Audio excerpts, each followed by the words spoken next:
alguém que viria, contra o mal lutaria, venceria afinal.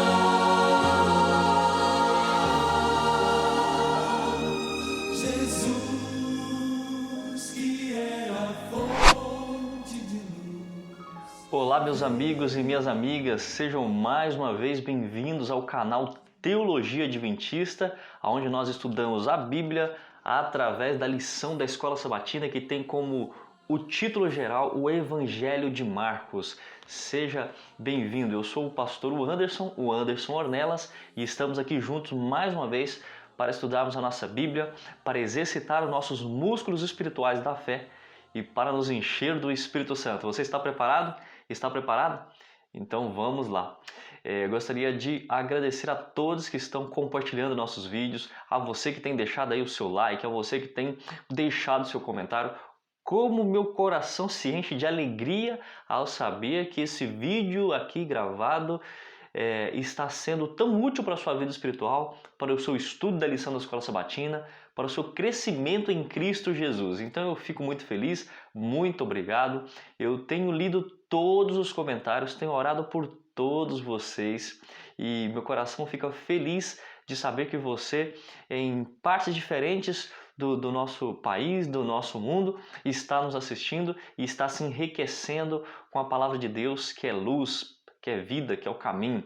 Então eu te agradeço e gostaria de deixar também aqui uma outra informação. Você viu que a abertura foi feita e as pessoas gostaram muito da abertura, né?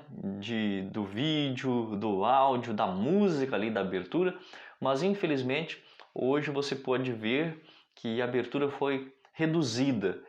Nós tivemos que fazer isso por questões de direitos autorais. A questão de direitos autorais, nós tivemos que cortar um pouco da abertura. E você talvez fique assim, mas eu gostei tanto dessa abertura. Não fique triste. Aqui na descrição, logo abaixo, está um link onde você pode baixar a abertura, utilizar ali na sua igreja. Você pode utilizar para os fins que você achar necessário para a pregação do Evangelho.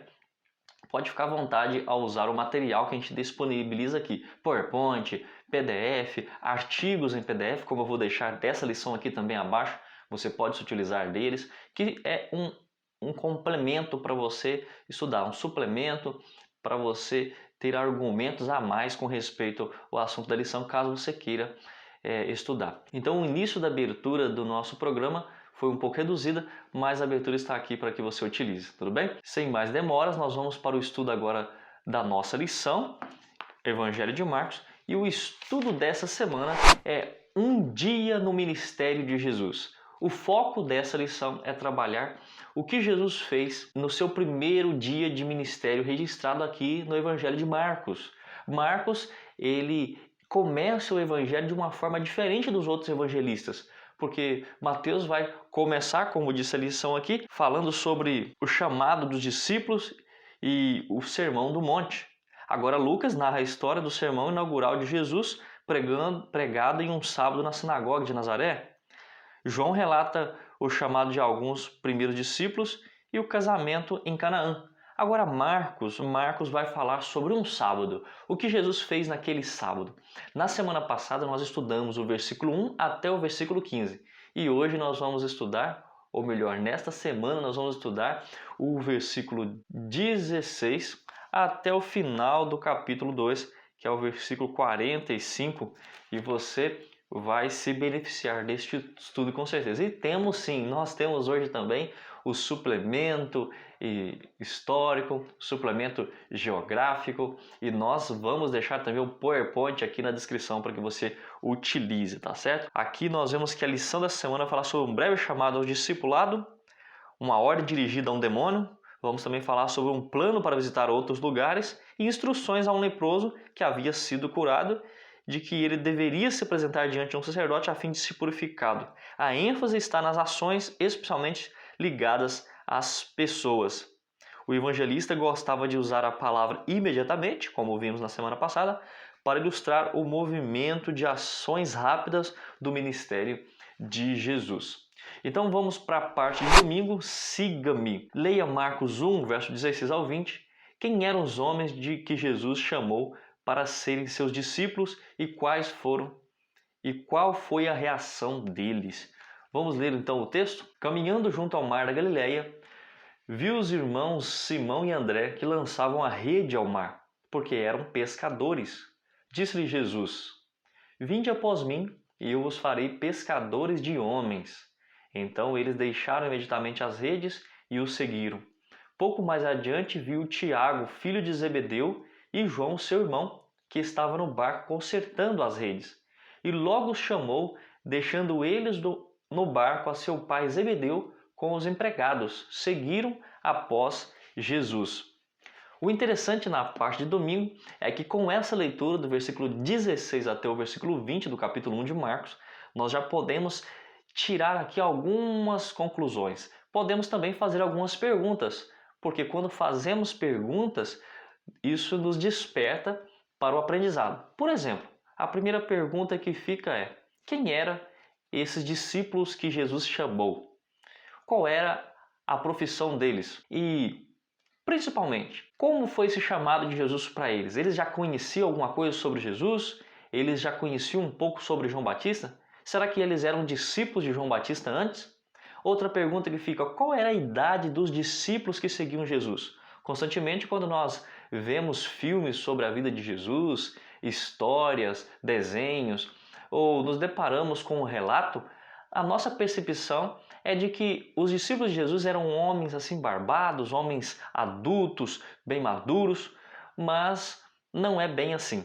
E isso que nós vamos estudar aqui é muito importante. Quem eram os homens que Jesus chamou para ser seus discípulos e qual a reação deles ao serem chamados por Jesus?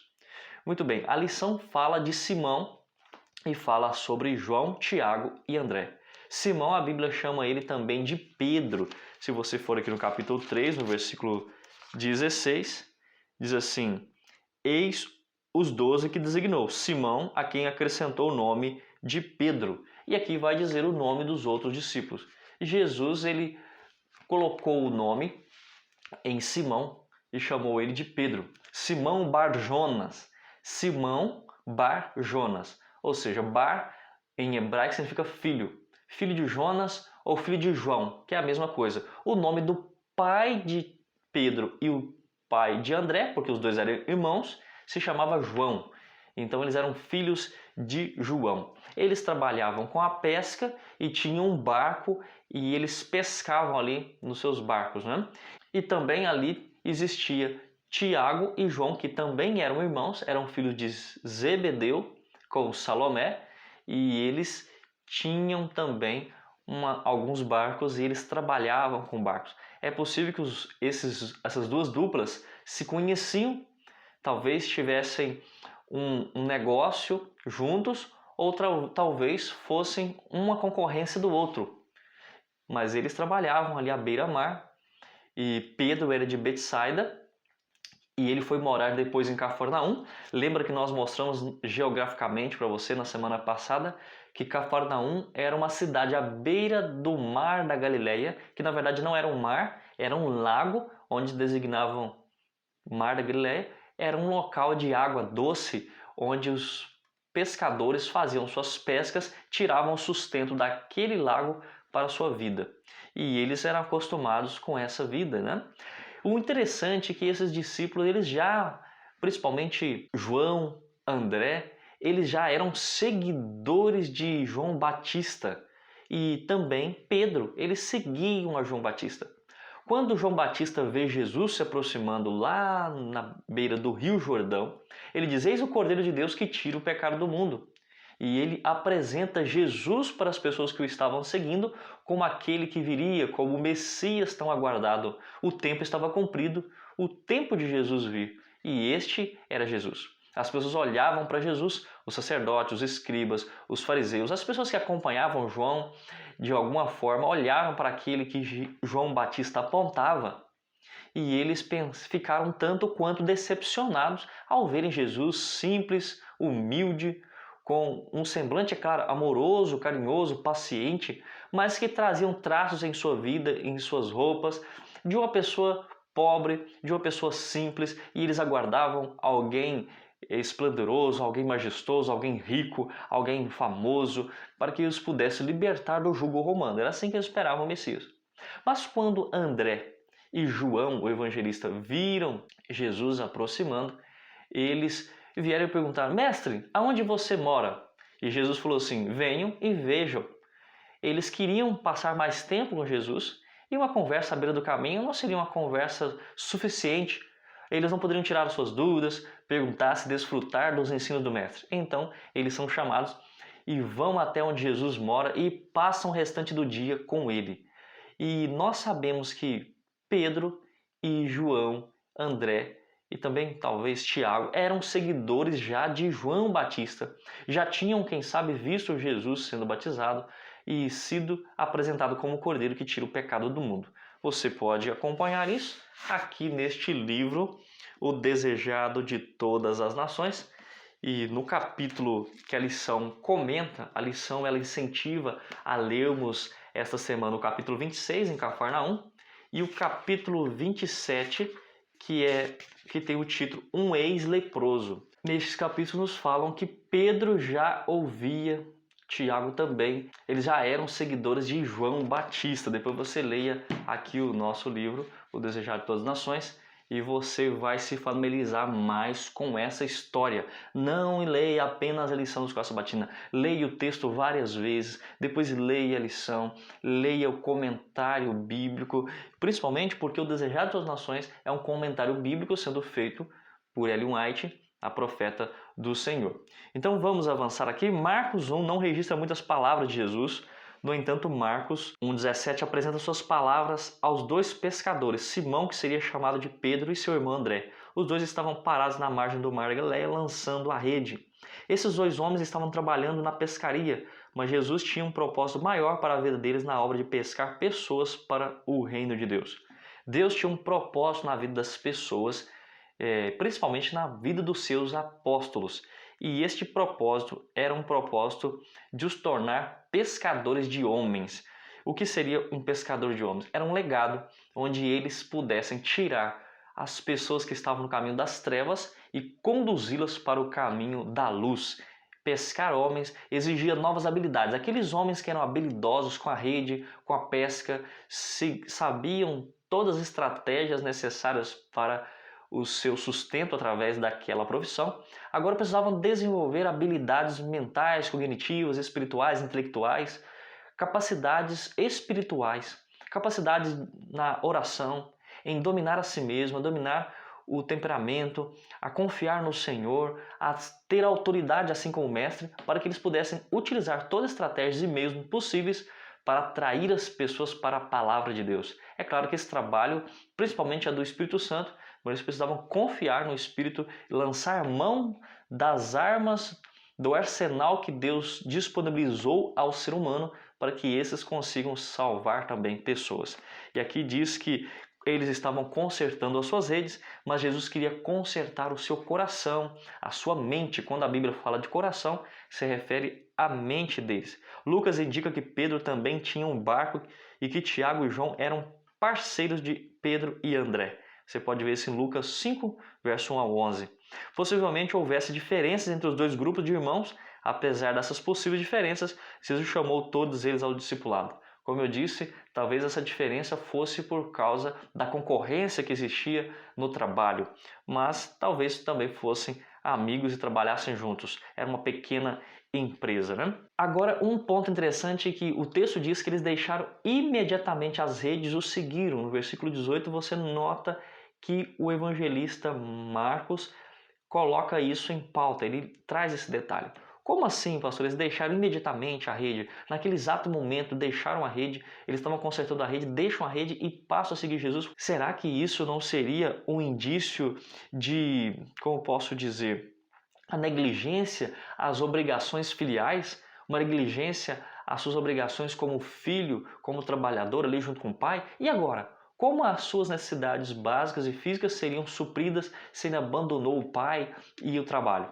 Não, vocês precisam entender que o texto bíblico vai dizer que eles tinham empregados, principalmente Zebedeu, que era o pai de Tiago e de João. Eles tinham empregados, por isso foi algo que eles sabiam. Aqui diz que isso não foi uma brincadeira, nem uma aventura, mas uma atitude muito bem pensada dos apóstolos. Tinham ouvido falar do Messias, queriam seguir o Messias e sabiam que esse agora era Jesus. E eles tinham ouvido isso tudo de João Batista, estavam preparados. O pai concordou, com certeza, não foi algo assim que eles saíram de qualquer forma, negligência, né? Nervoso, brigado com o pai. Não, não era isso. Tá bom? E uma das pontos importantes que fala que o chamado de Jesus foi simples, direto e profético. Ele os chamou para segui-lo, isto é, para se tornarem os seus discípulos. O que significa dizer que Jesus era um rabi e que aqueles homens eram os discípulos? Você precisa entender comigo agora a questão da idade dos apóstolos. Eles não eram pessoas velhas como nós pensamos. Por quê? Lá em Mateus capítulo 17, a partir do versículo 24 a 25, temos aquele relato onde Jesus ele é constrangido a pagar impostos. Ele e Pedro precisavam pagar impostos. E Jesus fala para Pedro pescar um peixe e tirar de dentro da boca do peixe uma moeda, e ele pagaria então o imposto por ele e por Pedro. E o interessante é que quando nós analisamos um pouco mais a teologia, analisamos mais o conceito, a cultura da época, a cultura romana, somente uma pessoa depois dos 20 anos de idade seria convocado a pagar impostos. Jesus tinha cerca de 30 anos quando começa seu ministério, e nesse momento aqui de Mateus 17, talvez de 30 a 33 anos, ele e Pedro são constrangidos a pagar impostos que era exigido pelo governo. Mas os demais apóstolos não foram exigidos que eles pagassem impostos. Isso significa que eles tinham menos de 20 anos de idade. Eu achei um artigo muito interessante e eu tirei alguns pontos desse artigo, deixei ele na íntegra aqui na descrição para que você leia e estude com calma, mas olha só na tela. Nós temos aí, se referindo a Mateus 17, verso 24 a 27, essa história só aparece no Evangelho de Mateus. Não é surpreendente que Mateus, um cobrador de impostos, inclua essa história, enquanto os outros não coloquem essa história na Bíblia. Imposto do templo começou no tempo de Moisés. Você tem as referências bíblicas de Êxodo. Ele foi usado para pagar a manutenção do tabernáculo no deserto. Mais tarde, quando o templo foi reconstruído, foi utilizado para a manutenção diária do templo. Eram coletadas sempre que havia um censo e todos os homens judeus com idade superior a 20 anos tinham que pagar. E aí você tem a referência, você vai encontrar na íntegra o artigo aqui abaixo com todos os relatos. E é interessante notar que a Mishnah, que era um comentário rabínico do Antigo Testamento, ela afirma que o estudo das Escrituras Sagradas começava aos 5 anos de idade para aquele jovem. O estudo da Bíblia, o estudo da própria Mishnah aos 10 anos de idade, as obrigações da Torá aos 12 anos, o que incluía a responsabilidade de decorar a Torá, que era o Antigo Testamento ali, principalmente a Bíblia hebraica chamada de Torá, o estudo rabínico aos 15 anos, o casamento aos 18 e o ensino formal aos 30. Presumivelmente, os discípulos de Jesus já haviam passado da idade do aprendizado e não tinham ainda conseguido um rabi para seguir. Em outras palavras, eles eram ainda jovens em sua fase adolescente, que seria mais fácil para sair de casa. Contudo, não haviam conseguido seguir o rigor da escola rabínica tradicional e, portanto, se tornaram aptos a seguirem o primeiro rabi que os chamasse por misericórdia. Em geral, os 16 a 17 anos, os jovens da época já podiam ficar longe de casa para seguir os rabis. Aqui no caso, nosso Senhor Jesus Cristo. Interessante que se a pessoa fosse numa idade de 16, 17 anos, já tinha sido escolhida por algum rabi, eles com isso se sentiam muito importantes, porque tinham passado a parte da vida se preparado para seguir algum rabi. E se ele fosse alguém que tivesse um rabi para seguir, se o rabi o escolhesse para ser um de seus discípulos, isso significava que ele é alguém importante, que ele teria uma carreira, teria um futuro. Mas se ele não fosse escolhido por nenhum rabi, isso significava que ele precisava voltar para a vida que ele tinha antes, ele precisava seguir os costumes de seu pai, a profissão de seu pai, e isso significava dizer que ele não tinha habilidade para continuar no trabalho, seguir na profissão de um fariseu, de um escriba, na área acadêmica. Ele precisava voltar. E eles estavam já pescando. Isso significava que eles já tinham cumprido todos os rituais da vida judaica e nenhum judeu, nenhum rabi os haviam chamados para serem o seu mestre e eles serem os discípulos. E aqui vocês notam que com essa história e com outras também que você vai ver no artigo aqui, outros pontos importantes que mostram que realmente sim, eles tinham menos de 20 anos de idade. O que era casado era Pedro, era o único que tinha um pouco mais de 20 anos de idade, talvez 21 ou um pouco mais, e Jesus tinha 30 anos. Ele tratava os discípulos como filhinhos, porque ele era mais velho. E também nós podemos ver que João e Tiago, eles através da sua mãe, eles andavam com a sua mãe ainda, e a sua mãe pede a Jesus para que quando Jesus estivesse em seu reino, pudesse um de seus filhos assentar à sua direita e outro à sua esquerda. Isso é interessante porque homens barbados e adultos não andam acompanhados pela mãe, mas sim adolescentes, e nós notamos então que eles tinham ali constantemente aquelas intrigas, aquelas discussões de adolescentes, de pessoas que ainda não eram totalmente maduras. Interessante isso, não é mesmo? Você gostou desse ponto? Você sabia disso? Se você sabia ou não sabia, comente aqui nos comentários, deixe aqui abaixo para que a gente possa interagir com você e responder as suas perguntas. E lembre-se sempre, eu estou orando por vocês, pelos aqueles que têm deixado os pedidos aqui. Antes mesmo de gravar esse vídeo, eu orei por você. Nós não gravamos a oração, nós oramos por você. Lembre-se que é importante orarmos antes de estudarmos a nossa Bíblia. Avançando aqui então adiante de nós, nós temos em Desejar das Nações, na página 101, 102, os dois irmãos eram seguidores de João Batista, eu disse para vocês, não tinha apresentado o texto. Página 101, diz assim: o discípulo João era homem de fervorosa e profunda afeição, entusiasmado, embora contemplativo, começara a perceber a glória de Cristo. Se João e André tivessem sido dominados pela incredulidade que caracterizava os sacerdotes e líderes, não teriam se colocado como discípulo aos pés de Jesus. Teriam se aproximado dele como críticos para julgar as suas palavras. E deixando João, os discípulos foram em busca de Jesus. Um deles era André, o irmão de Simão, o outro João, o evangelista. Esses foram os primeiros discípulos de Jesus, movidos de irresistível impulso, seguiram a Cristo.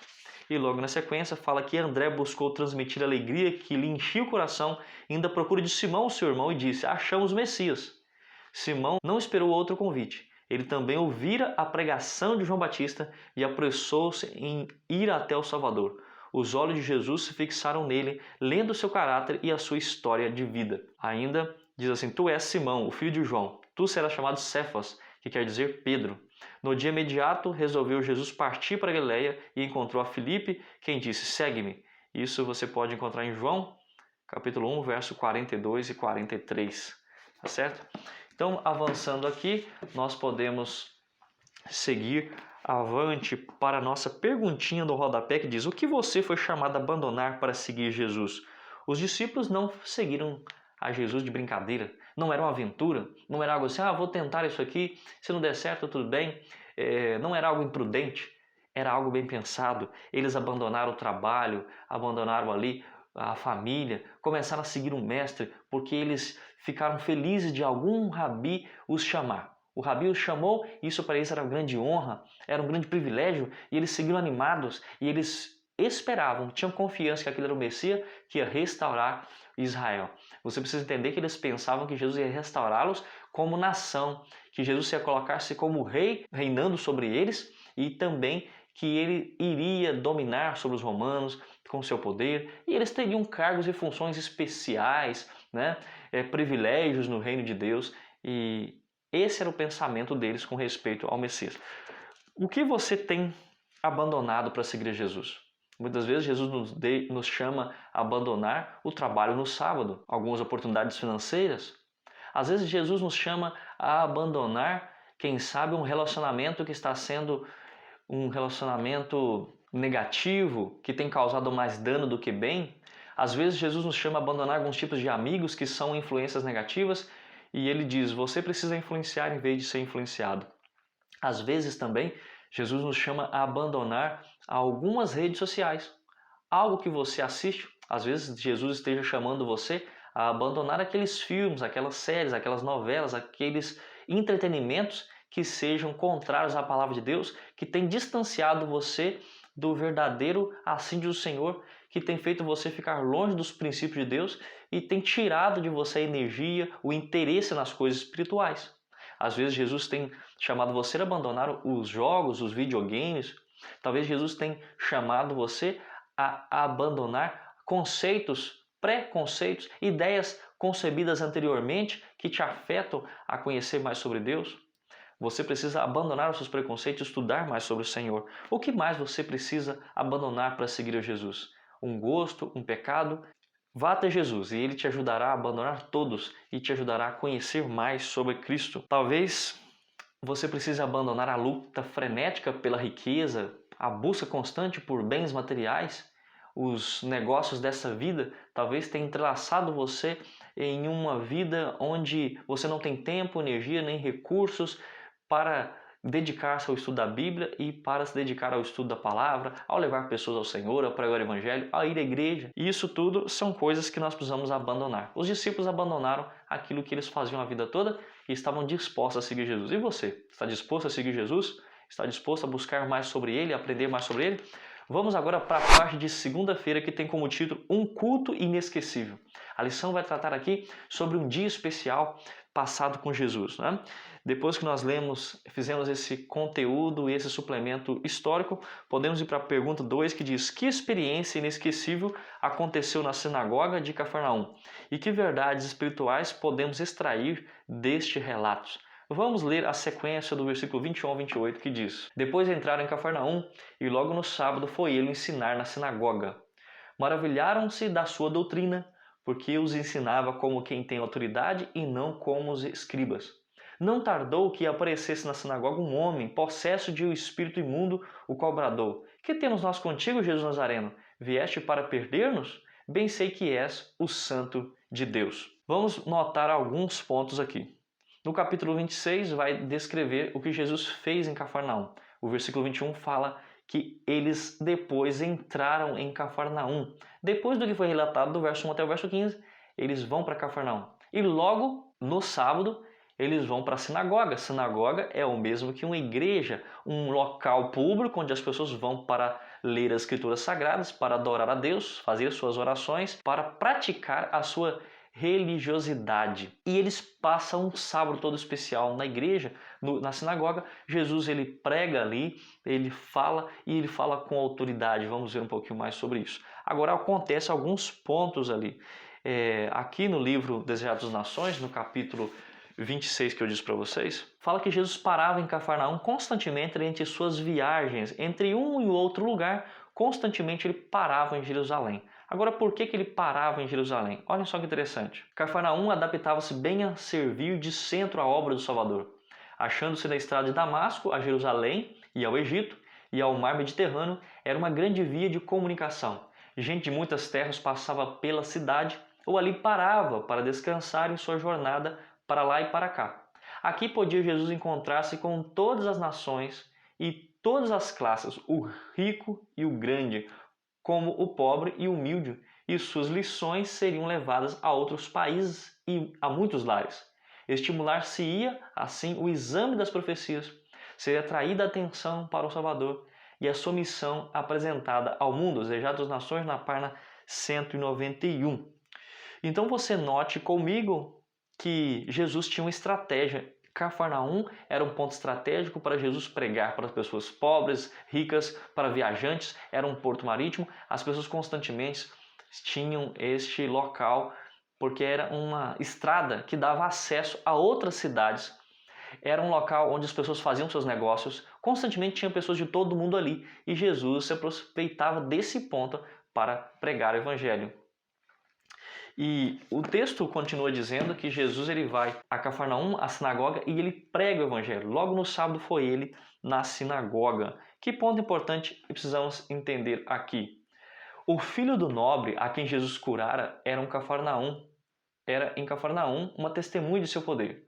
E o oficial da corte e a sua casa testificavam alegremente de sua fé.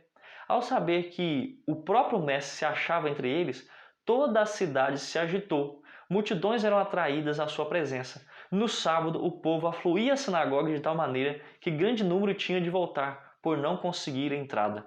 Jesus estava pregando na sinagoga, imagine a cena. Muitas pessoas vão até a sinagoga e começa a ficar ali apinhado de gente, muitas pessoas. Outros vêm para ouvirem dos ensinamentos de Jesus, mas eles não podem entrar, não existe espaço para eles. Ficaram de longe, não conseguiam entender o que Jesus falava e com isso, por não ter a oportunidade de entrar, eles voltavam embora porque o local estava cheio. Que importante detalhe que traz o deserto das nações. Outros importantes detalhes também são colocados por Marcos que os outros evangelistas não colocam, não é verdade? E aqui diz que Jesus prega para aquelas pessoas com grande autoridade, sua doutrina. O que significa que eles maravilhavam-se da sua doutrina? Doutrina significa ensino, porque os ensinava como quem tem autoridade e não como os escribas.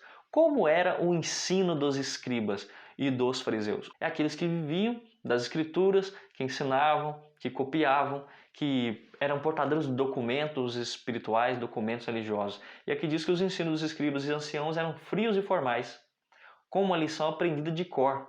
Falavam aquilo sem vida, de algo superficial. Para eles, a palavra de Deus não possuía nenhum poder vital. Seus ensinos eram substituídos pelas ideias e tradições deles próprios. Vejam que eu coloquei em negrito, né?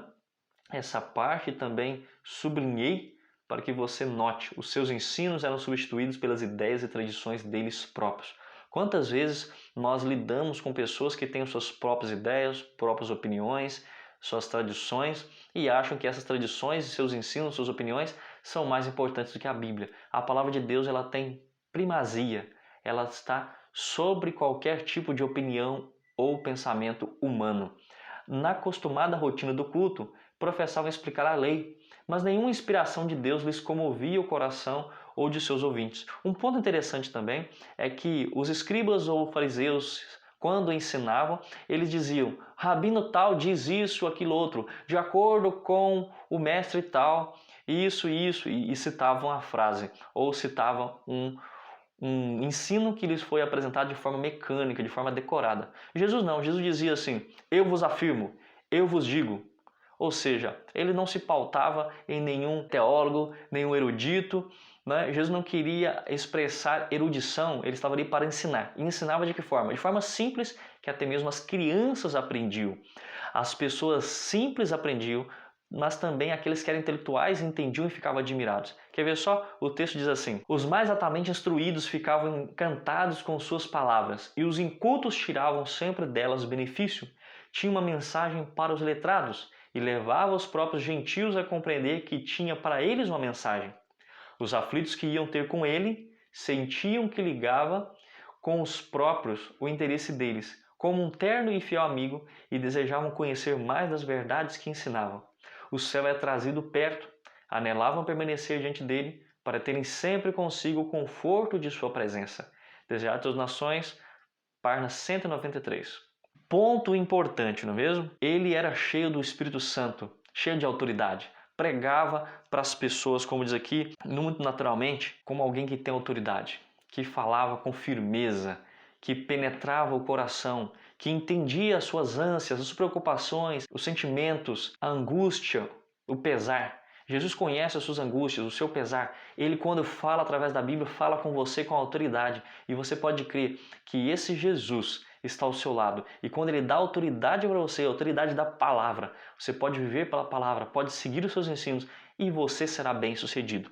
Avançando, também diz aqui, versículo 23, não tardou que aparecesse na sinagoga um homem possesso de espírito imundo, o qual bradou, que temos nós contigo, Jesus Nazareno? Em outras palavras, Jesus estava pregando na sinagoga, dando os seus ensinos, as pessoas estavam admiradas, maravilhadas, e de repente aparece uma pessoa imunda ali, com um espírito imundo, endemoniado. O que Satanás queria? Satanás ele tinha um propósito, ele queria desviar a atenção do público, queria causar um tumulto, distrair o público para que Jesus não conseguisse ensinar, desviar a atenção das pessoas, para que naquele momento as pessoas fossem tiradas de sua mente todo o ensino que foram colocado diante deles. Que eles não meditassem o que Jesus estava dizendo.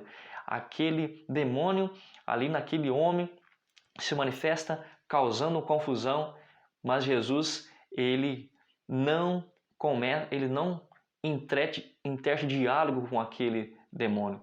O endemoniado diz assim, o que temos nós contigo? Que em outras palavras seria corretamente, o que temos nós em comum? Nós não temos nada em comum, o que nós temos em comum? Vieste nos perder-nos antes do tempo? E interessante que eu, estudando sobre isso, vi que é algo interessante. Eles sabiam o tempo, que há um tempo para eles serem destruídos. Quando você vai em Mateus, verso 25, 41, diz que ali que o fogo foi preparado para o diabo e seus anjos. Quando você vai também em 2 Pedro 2, o versículo 4, fala ali que os anjos maus foram expulsos dos céus e foram reservados para o castigo, para que um dia sejam destruídos. Esse demônio fala através da boca daquele homem, ali na sinagoga, querendo causar uma distração, dizendo: o Senhor por acaso veio nos perder antes do tempo, ou seja, veio nos castigar antes do momento? Eles sabem que existe um momento para eles serem destruídos. E outra coisa, esse demônio queria atrapalhar o ministério de Jesus e queria dizer: olha, nós sabemos que tu és o Santo de Deus, sabemos que você é o Messias. E Jesus manda ele se calar e expulsa aquele demônio. Por que Jesus manda ele se calar? Porque Jesus não queria que os fariseus e os escribas, que as pessoas o identificassem como o Messias logo de início, porque isso afetaria o seu ministério. As pessoas iriam o rotular, porque muitos falsos messias existiam naqueles dias, iriam rotular como um falso profeta e parariam de segui-lo, e Jesus não teria a oportunidade de pregar o evangelho assim de forma tão intensa como ele gostaria de ensinar para os sacerdotes, para os rabis. Jesus também queria alcançar os sacerdotes. Jesus queria também alcançar os rabis. Jesus queria que os fariseus também conhecessem da mensagem. E se houvesse ali um preconceito, isso poderia ter uma dificuldade. É o que a Bíblia chama, os teólogos na verdade chamam de o segredo messiânico. É por isso que Jesus, ao ensinar, ele constantemente diz: vai, não conte nada a ninguém. Porque se as pessoas contassem isso para os outros, isso poderia trazer um impedimento para a missão de Jesus. E aqui diz que o pedido de silêncio faz sentido por causa das conotações políticas que as expectativas messiânicas tinham em sua época. Era arriscado afirmar ser o Messias. No entanto, junto com os apelos ao silêncio, encontramos revelações inconfundíveis de quem é Jesus, ou de quem Jesus é. Com o tempo ficou claro que a identidade de Jesus não podia ser escondida e a verdade de quem ele era se tornaria o centro do Evangelho. Jesus queria ser discreto, não queria que seu fim fosse adiantado, não queria que ali as cenas finais da sua vida fossem adiantadas e ele tivesse menos tempo para pregar a palavra de Deus. Então, agora você sabe responder a pergunta 1. Que experiências inesquecíveis aconteceu na sinagoga de Cafarnaum e que verdades espirituais podemos extrair deste relato? Ele foi expulso pelo Senhor. E nós precisamos também expulsar todas as hostes malignas da nossa vida.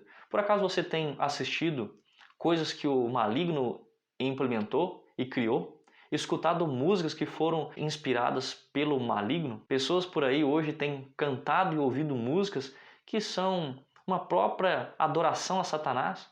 Outras músicas que em seu conteúdo é uma pornografia ouvida. Pessoas que se utilizam da sensualidade, de palavrões, de linguagem inapropriada, de uma conotação sensual, de uma conotação pejorativa do mal, incentivando, fazendo apologia às drogas, ao vício, a adultério.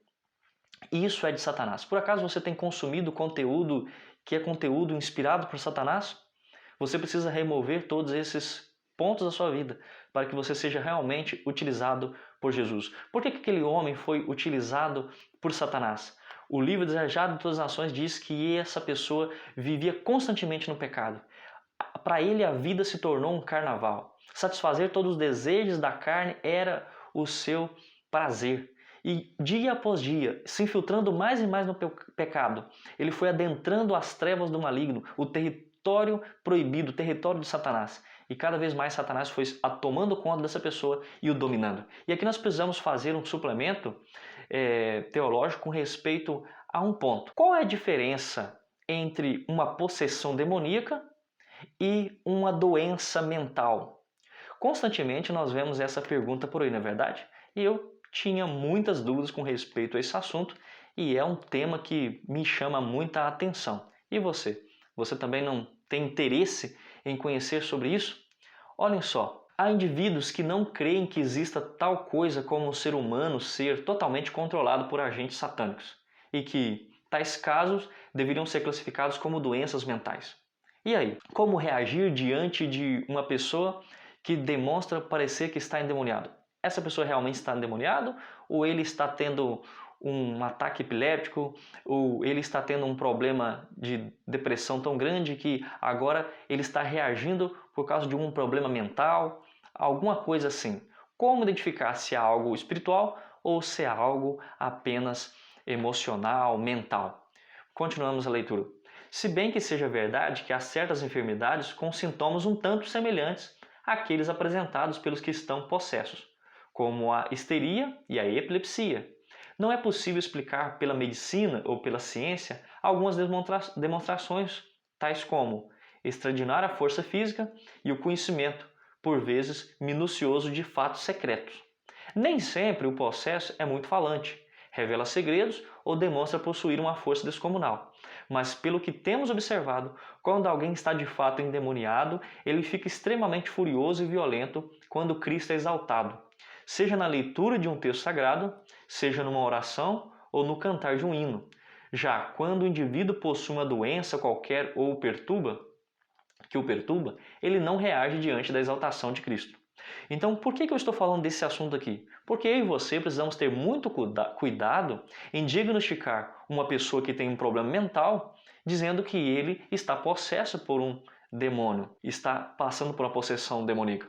Mas precisamos também ter muito cuidado em ver uma pessoa que está tendo uma possessão demoníaca e dizer, não, isso é apenas um problema mental, e ignorarmos que ali se trata de uma questão espiritual. Este artigo que eu estou lendo é um artigo do pastor Emilson dos Reis, que é professor no UNASP, e ele fez um artigo que também estou deixando ele na íntegra aqui na descrição do vídeo para que depois você possa analisar por completo. Aqui, por causa do tempo, eu estou fazendo apenas expressando de forma muito rápida o assunto. Você precisa entender que é um perigo chegar a encontrar uma pessoa com problema mental e diagnosticá-lo como sendo uma possessão demônica. E aqui, como nós lemos, voltando de novo para o texto, diz que eles não suportam que o nome de Cristo seja exaltado, que hinos sejam cantados, que orações sejam feitas, que textos sagrados sejam lidos. Eles não suportam que o nome de Jesus seja exaltado, e isso os perturba de uma pessoa com possessão demoníaca. Agora, a pessoa com problema mental, ele não tem esse sentimento. E isso é um ponto importante. Muitas pessoas, quando se trata de possessão demoníaca, constantemente entendem que tem uma força descomunal, conta segredo das pessoas, mas nem sempre é assim. A pessoa sendo tomada pelo maligno nem sempre fala, nem sempre revela segredos, nem sempre tem uma força descomunal. Tá certo? Avançando, olhem só o que diz o Desejado das Nações na página 67. O tentador jamais nos poderá compelir a praticar o mal. Não pode dominar as mentes a menos que submeta ao seu controle. Voltando aqui, olhem só. Eu li muitos textos do Desejado das Nações e vários outros textos do Espírito de Profecia que a propósito estão nesse artigo aqui do pastor Emilson dos Reis, onde diz que Satanás ele atua no sistema nervoso da pessoa para o dominar. E como ele faz isso? Através de uma vida de pecado. Quando essa pessoa está infiltrada em uma vida de pecado, se torna mais fácil dele controlar a mente e levar essa pessoa para níveis diferentes. Existe possessão demoníaca em níveis baixos e níveis mais elevados. Tá certo? Continuando a leitura.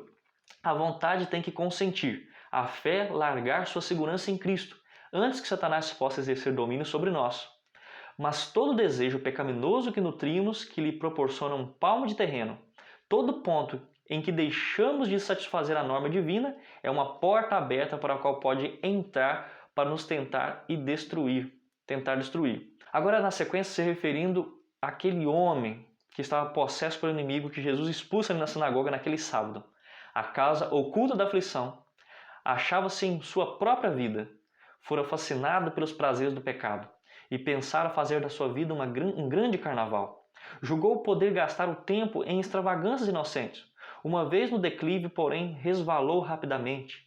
A intemperança e a frivolidade perverteram-lhe os nobres atributos da natureza e Satanás tomou sobre ele o inteiro domínio. Colocara-se no terreno do inimigo e Satanás tomara posse de todas as suas faculdades.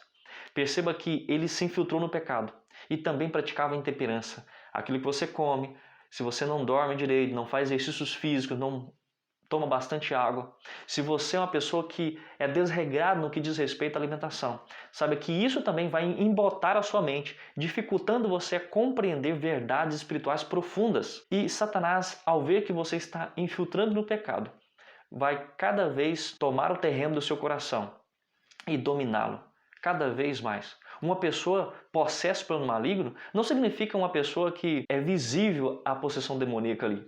Uma pessoa que está longe dos caminhos de Deus, que toma atitudes e faz escolhas pautadas nos próprios prazeres, nos desejos, desvirtuados da palavra de Deus, em certa medida já está sendo possesso pelo maligno, mas não completamente, mas sim parcialmente. E à medida que ele vai se entregando a esse controle, ele vai sendo então controlado profundamente. Então, nem toda pessoa é um endemoniado, mas às vezes a pessoa está demonizado, ou seja, as pessoas nem sempre são endemoniadas, mas existem algumas pessoas demonizadas, que vivem seguindo algumas coisas dos demônios e com isso trazem um terrível prejuízo para a sua vida física, emocional, espiritual, principalmente a vida física e espiritual, ou a vida como um todo, como somos seres integrais, não é mesmo? Mas como Jesus lidou com aquele caso? Olhem só na sequência aí do versículo 25. Mas Jesus repreendeu dizendo, cala-se e saia desse homem. Jesus não entretém diálogo com Satanás. Quando você vê aí manifestações malignas e as pessoas ficam entretendo diálogo com Satanás, perguntando o nome, de onde ele veio, qual que é a sua intenção, nunca faça isso. Quando alguém se manifestar, não dê crédito para o que o inimigo fala, não fique puxando assunto com o inimigo, o desconsidere, passe a fazer muitas orações, cantar, a adorar a Deus, não dê crédito ao maligno. Então o espírito imundo, agitando violentamente e bradando em alta voz, saiu dele.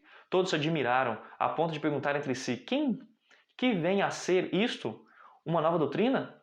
Com autoridade ele ordena aos espíritos imundos e eles obedecem. Então correu célere a fama de Jesus em todas as direções, por toda a circunviança da Galileia. Vamos para a parte de terça-feira, mais do ministério sabático. Leia Marcos 1, 29 a 34.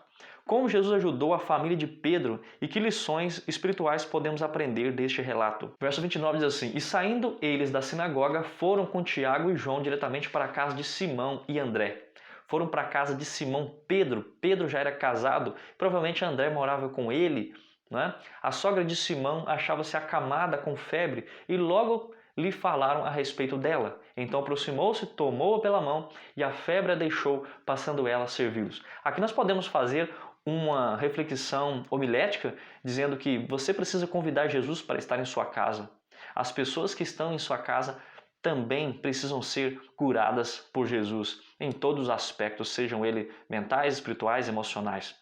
E essa mulher foi curada fisicamente, a sogra de Pedro, e ela imediatamente, logo, se pôs a servir a Jesus. As pessoas que são curadas por Jesus, elas têm desejo de servir a Jesus. Não é como essas pessoas por aí que buscam cura constante de Jesus e depois que recebem a cura, vivem comum a vida normal. Não, as pessoas que são curadas por Jesus, que recebem o milagre, que recebem a transformação, elas querem viver para o Mestre, pregar o Evangelho. Não buscam Jesus apenas como um gênio da lâmpada que está ali para conceder desejos, para conceder pedidos, para oferecer favores ao adorador. Não, é uma pessoa que está constantemente servindo a Deus, quer ele conceda milagres ou não, passa a servir a Jesus. Você tem servido a Jesus depois que você recebeu alguma cura, algum milagre de Jesus? A minha vida tem sido um constante milagre de Jesus. E eu tenho dedicado toda a minha vida para servir ao Jesus em todos os pontos. Eu quero dedicar-me mais ao Senhor. E às vezes eu acho que eu estou fazendo pouco e eu quero fazer mais a Deus. E você? Você se sente assim? Eu sou um tremendo pecador, irmãos. Eu preciso de Jesus todos os dias. Somente faço as coisas que faço porque Jesus me dá a capacidade de fazer isso. E Ele quer agir através de minha vida, como quer agir através de sua vida também. Dê lugar a Deus. Resista o inimigo e ele fugirá de vós. À tarde, ao cair do sol, trouxeram a Jesus todos os enfermos demoniados. Perceba então que Jesus passa a parte da manhã, no sábado pela manhã, ali na sinagoga, ensinando, expulsando demônios. E ele vai depois para a casa de Pedro, passa ali a tarde em família, ensinando. As pessoas seguem a Jesus até lá. Jesus cura as pessoas da casa, mas depois do pôr do sol, porque as pessoas tinham aquela questão de procurar Jesus após o pôr do sol, Jesus não tinha problema de curar no sábado, como você vê nos relatos, porque o dia de sábado é dia de fazer o bem, é dia de curar, é dia de ensinar, é dia de livrar as pessoas que estão oprimidas pelo maligno. Mas as pessoas vão até Jesus depois do pôr do sol, e muitas pessoas enfermas chegam até Jesus, Jesus as cura, como diz aqui. Toda a cidade estava reunida à porta da casa de Pedro, e ele curou muitos doentes de toda sorte de enfermidades. Também expeliu muitos demônios. não lhes permitindo que falassem, porque sabiam quem ele era. Então a pergunta, como Jesus ajudou a família de Pedro e que lições espirituais podemos aprender deste relato? Curou todos das casas de Pedro e da vizinhança. Jesus usava todos os seus dons e talentos para fazer o bem. Nós também, com isso, precisamos entender que precisamos causar o bem para as pessoas que moram dentro da nossa casa. Precisamos levar o evangelho para a casa das pessoas. As doenças espirituais e emocionais serão curadas, mas as pessoas precisam principalmente do apoio espiritual. Jesus, ele naquela noite dormiu pouco, porque ele atendeu todas aquelas pessoas depois do pôr do sol. Cada uma, muitas pessoas, curou muitas pessoas, demorou a ficar livre. E ele vai dormir, mas ele levanta-se na madrugada e ele vai orar. Interessante que Jesus, ele era imparável, né? Ele sempre trabalhava muito, incansável no trabalho, incansável na luta. Ele tinha um propósito. Depois do culto na sinagoga, Jesus se retirou do seu grupo de discípulos, Pedro, André, Tiago e João, para a casa de Pedro, evidentemente para passar o restante do sábado desfrutando de uma refeição e comunhão entre os amigos. Jesus, contudo, não havia encerrado suas atividades daquele dia, diz aqui, depois do pôr do sol. Marcos diz que toda a cidade estava reunida à porta daquele homem, daquela pessoa.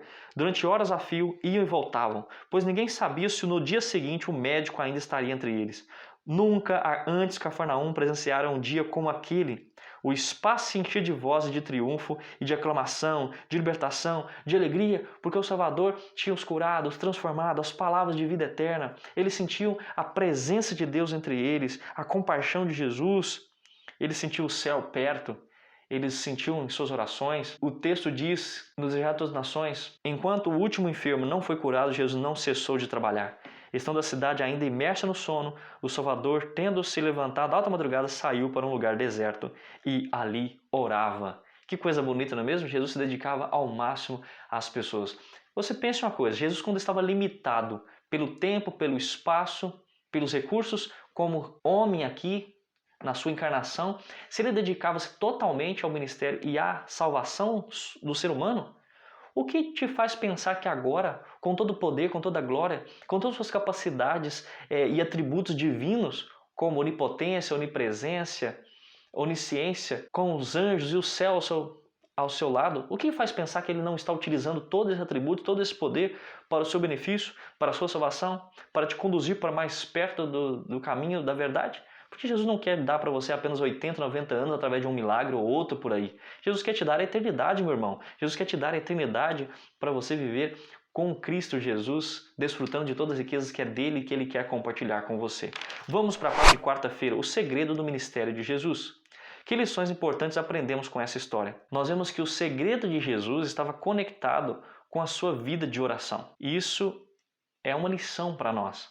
Todo o sucesso que Jesus tinha, todos os milagres que ele fazia, isso estava conectado a momentos que ele passava noites inteiras em oração e ele se retirava para orar na madrugada, para buscar o Senhor. Você precisa, como Jesus, separar momentos e locais. Você precisa ter um local de oração e um tempo de oração e você precisa orar veementemente ao Senhor com a fé vivificante, fortalecido no Senhor. Isso vai te ajudar muito. Uma das coisas que vai te ajudar a concentrar também é orar em voz alta, orar enquanto lê a Bíblia, lê um versículo, faz uma oração, lê outro versículo e vá interagindo com o Senhor à medida que aquilo que você está lendo se torna palavras e argumentos para você conversar com Deus.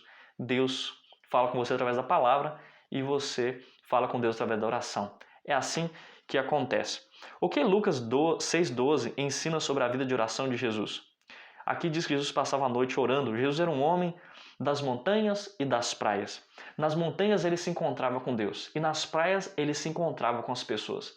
Nas montanhas ele via Deus. Nas praias as pessoas viam Deus através dele. Nas montanhas Jesus recebia poder. E nas praias Jesus distribuía esse poder para as pessoas. Você quer distribuir poder, você quer ter autoridade, você quer ter conhecimento da palavra de Deus? Passe tempo nas montanhas. Não fique apenas nas praias. As praias são lugares bonitos de se estar, é agradável, mas o cristão verdadeiro precisa separar tempo para estar nas montanhas. Você entendeu aqui a metáfora? Você precisa encontrar tempo para estudar a palavra de Deus. Não estou dizendo literalmente que você precisa orar apenas nas montanhas, como algumas pessoas pensam que precisamos orar apenas nas montanhas. Não. Jesus ia para lugares onde ele tinha um momento para refletir, lugares de silêncio, lugares onde podia buscar conhecimento de Deus, estudar a palavra, e você precisa ter também um local, um tempo para isso. Aqui nos Desejados das Nações diz assim: de manhã cedo, Pedro e os companheiros foram ter com Jesus, dizendo que já o povo de Cafarnaum o procurava. Os discípulos tinham ficado amargamente decepcionados com a recepção que Cristo tivera até então. As autoridades de Jerusalém o estavam buscando matar. Seus próprios concidadãos lhe tinham tentado tirar a vida, mas em Cafarnaum ele era recebido com júbilo e entusiasmos, e as esperanças dos discípulos se reanimaram. Talvez que entre os galileus, amantes de liberdade, se houvesse de achar os sustentáculos do novo reino. Com surpresa, porém, ouviram as palavras de Cristo: é necessário que eu anuncie às outras cidades o evangelho do reino de Deus, porque para isso foi enviado. Na agitação que então dominava em Cafarnaum, havia perigo de que se perdesse de vista o objetivo de sua missão. Jesus não ficava satisfeito de chamar a atenção meramente como operador de maravilhas ou médico de enfermidades físicas. Buscava atrair os homens a si como seu salvador. Ao passo que o povo estava ansioso de crer que ele viera como rei, para estabelecer um reino terrestre. Jesus desejava desviar-lhes o espírito do terreno para o espiritual. O simples êxito mundano estorvaria sua obra. Desejados das Nações, página 198. Senhor Jesus, procuraram ele de manhã. Ele estava orando e de repente o incomodam. Eles conheciam o local porque já tinham acompanhado Jesus até lá algumas vezes para orar. Foram até lá, Jesus estava orando, eles interrompem Jesus na oração. Senhor, o povo está te procurando, tem muita gente te procurando.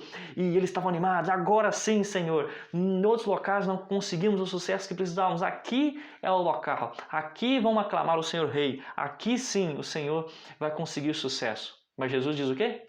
Não. Vamos para outros lugares. Outros locais precisam escutar as palavras que nós temos. Eu não vim a esse mundo apenas para pregar para essas pessoas, apenas para fazer milagres. Não quero que as pessoas me vejam como curandeiro. Eu não quero que as pessoas me vejam como milagreiro. Eu quero que elas me vejam como um salvador. Para a parte de quinta-feira, você pode guardar um segredo? Leia Marcos 1, 40 e 45, que diz: aproximou-se dele um leproso, rogando-lhe de joelhos: se quiseres, pode purificar-me. Jesus, profundamente compadecido, estendeu a mão, tocou e disse-lhe: quero, fica limpo. No mesmo instante desapareceu a lepra e ele ficou limpo. Fazendo-lhe então veemente advertência, logo despediu. Ele disse: olha, não digas nada a ninguém, mas vai, mostra-te ao sacerdote e oferece pela tua purificação o que Moisés determinou, para servir de testemunho ao povo. Mas tendo ele saído, entrou a propalar muitas coisas e a divulgar a notícia, a ponto de não mais poder Jesus entrar publicamente em qualquer cidade, mas permanecia fora em lugares ermos, e de toda parte vinham ter com ele. Perceba que interessante, que essa história nos ensina sobre Jesus e seu relacionamento com as pessoas marginalizadas da sociedade. Aquela pessoa tinha lepra, e a pessoa que tinha lepra, aqui como diz a lição, era uma doença mais do que hanseníase, poderia estar incluído várias doenças graves de pele, e essa pessoa, quando ele era diagnosticado com essa doença, ele via os sintomas, ele tinha que procurar os sacerdotes. Assim como dizia na lei de Moisés, ele precisava procurar o sacerdote iria examinar e ver se aquela pessoa realmente tinha lepra.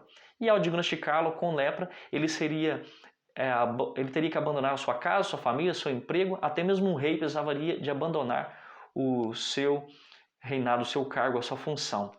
E as pessoas daquela época constantemente viam a lepra como o açoite. Você pode ler isso no capítulo 27, o ex-leproso, aqui do Desejado de Todas as Nações, certo? Ali diz que eles chamavam a lepra de o açoite ou o dedo de Deus. É como se fosse um juízo na vida daquela pessoa por causa dos pecados que ele praticava. Você tem lepra? Isso é consequência do seu pecado. Ele era afastado. Ele não podia ficar com sua família, não podia tocar em ninguém. Ele precisava andar pelas ruas gritando imundo, imundo, para que as pessoas se afastassem e não fossem contaminadas. Se ele tocasse em alguém, ele contaminava as pessoas. Se ele respirasse no mesmo ambiente que existiam outras pessoas, o ar ficava contaminado e as pessoas que respiravam o mesmo ar que aquele homem também seriam contaminadas. Ele era chamado de impuro. Mas Jesus, no instante, ao receber aquele homem, ele toca. Os discípulos tentam dizer e tentam impedir Jesus de o tocar, porque senão Jesus poderia ficar imundo ou impuro, mas Jesus o toca, porque Jesus é um ser puro e ele precisa comunicar pureza para aquela pessoa. Ele não é contaminado, mas a pessoa que recebe o seu toque é purificado. E Jesus diz então: vá e não conte nada a ninguém. Vá primeiro aos sacerdotes. Jesus com isso queria mostrar para os sacerdotes, os fariseus e os escribas que ele não estava ali contra a lei de Moisés, não estava ali contra os princípios. E ele queria alcançar também os sacerdotes. E os sacerdotes, ao examinar aquele homem, veriam que Jesus não era um farsante, não era uma pessoa que estava ali para aplicar um golpe na comunidade. Ele era realmente alguém confiável. E depois, no futuro, isso iria ajudar, porque a Bíblia fala que futuramente os sacerdotes, muitos deles se converteram ao Senhor. Ali em Atos capítulo 1 fala isso. Aqui diz que o leproso curado parece não ter entendido isso e, desobedecendo os mandamentos de Jesus, ou o mandamento de Jesus, espalhou a notícia por toda parte, tornando impossível que ele entrasse publicamente nas cidades para desenvolver seu ministério. Jesus pediu segredo para aquele endemoniado: cale-se, porque o endemoniado estava dizendo que Jesus era o Messias. Agora ele diz a esse homem: vai, não conte nada a ninguém. O segredo messiânico é, mais uma vez, evidente aqui. Mas não foi segredo, aquele homem acabou contando. E isso acabou prejudicando um pouco o ministério de Jesus. Ele não poderia ir mais nas cidades. Muitas vezes ele tinha que ficar fora da cidade. Você pode ler mais sobre o assunto aqui na lição e no comentário também dos Desejados das Nações, página 37. Para a parte final, eu quero terminar dizendo aqui para você que Satanás queria vencer Jesus, mas Jesus tinha o vencido ali no deserto e agora o vence também expulsando aquele demônio da vida daquele homem. Nós encontramos Jesus como uma pessoa que se preocupava com os discípulos, se preocupava com os familiares dos discípulos, se preocupava com os vizinhos dos discípulos, se preocupava com as pessoas da cidade. Eu pergunto para você: você tem se preocupado com a sua família? Você tem dedicado tempo para estudar a Bíblia com eles? Ou você tem pensado apenas em prover recurso financeiro para sua família? Em ter casa melhor, carro melhor? Você não tem se satisfeito, contentado com os móveis que tem em casa e sempre quer trabalhar mais e mais e por isso tem deixado de entregar o mais importante para sua família, que é prioritário, que é o conhecimento bíblico, que é fazer o culto com a família, mostrar os verdadeiros pontos espirituais da fé para os seus filhos. Satanás queria atrapalhar e afetar a obra de Cristo, distrair as pessoas naquele sábado, distrair as pessoas de Jesus. Satanás tem feito alguma coisa na sua vida que tem distraído você daquilo que realmente é importante para você? Você consegue identificar o que ele tem feito? Aqui diz assim: organize um plano de oração e estudo das Escrituras. Reserve um tempo para desenvolver um temperamento tranquilo, guiado pelo Espírito Santo e pela Palavra de Deus. Você, o que está fazendo para repreender o maligno? Você está vencendo o maligno? Você tem tido tempo para estudar a Bíblia, para orar? Como você está? Você está fazendo um estudo mais profundo da Palavra de Deus? Hoje eu convido você a se dedicar mais e mais ao estudo da Bíblia, à oração, a abandonar e remover tudo que é distração. Como eu digo, remova os concorrentes da sua vida e se entregue inteiramente ao Senhor. Você verá, todas as demais coisas serão acrescentadas à sua vida. Você não preocupará com outros pontos, porque quando você cuida das coisas de Deus, Deus cuida das coisas relacionadas ao seu sustento e à sua felicidade. Você está disposto a fazer mais por Cristo hoje? Você quer receber o poder, uma porção dobrada do Espírito Santo em sua vida e viver a felicidade completa?